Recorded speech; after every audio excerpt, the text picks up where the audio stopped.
மீனாட்சி பொண்ணுங்க upcoming எபிசோடுக்கான promo release பண்ணியிருக்காங்க. வீடியோக்குள்ளே போகிறதுக்கு முன்னாடி உங்கள் பொண்ணான கையை வச்சு நம்ம சேனலை லைக் அண்ட் சப்ஸ்கிரைப் பண்ணிடுங்க. உங்களோட சின்ன லைக் சப்ஸ்கிரைப் கூட எனக்கு பெரிய மோட்டிவேஷனாக இருக்குல்ல. ஃபஸ்ட்டு சீனில் நம்ம ரெங்கநாயகி அவங்க வீட்டில் தான் காமிச்சிட்டு இருக்காங்க. போலீஸ்லாம் வந்துட்டு இங்கே பாருங்கள் கான்ஸ்டபிள் அவளை கைது பண்ணி இழுத்துட்டு வாங்க அப்படின்னு சொல்ல பூஜா வந்துட்டு என்னை விடுங்க விடுங்க அப்படின்னு சொல்லிட்டு கத்த பூஜாவை பிடிச்சி தரன்னு போலீஸ் இழுத்துட்டு போகிறாங்க. அப்போது சக்தியை பார்த்துட்டு என் மேலேயே போலீஸ் கம்ப்ளைண்ட் கொடுத்து என்னையே அரெஸ்ட் பண்ண வச்சிட்டலடி, உன்னை விட மாட்டேன்டி அப்படின்னு சொல்லிட்டு பூஜா வந்துட்டு அத்தை அத்தை என்னை எப்படியாவது காப்பாற்றுங்கத்த அப்படின்னு சொல்லிட்டு இழுத்துட்டு போகிறாங்க. ஏன்டி உனக்கு கொஞ்சமாவது அறிவு இருக்கா, எதுக்குடி பூஜா மேலே கம்ப்ளைண்ட் கொடுத்த அப்படின்றாங்க.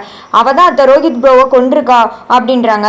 அவள் எதுக்குடி தேவையில்லாமல் கொல்லணும், கெட்டின புருஷனை அவள் எப்படிடி கொல்லுவா அப்படின்னு சொல்ல கொண்டுட்டு அத்தை அப்படின்றாங்க. சி உங்ககிட்டலாம் பேசியே வேஸ்ட்டு, உங்ககிட்ட பேசுகிற மாதிரி என்ன சொல்லணும் அப்படின்னு சொல்லிட்டு விறுவிறுன்னு போலீஸ்காரங்க போகிறாங்க.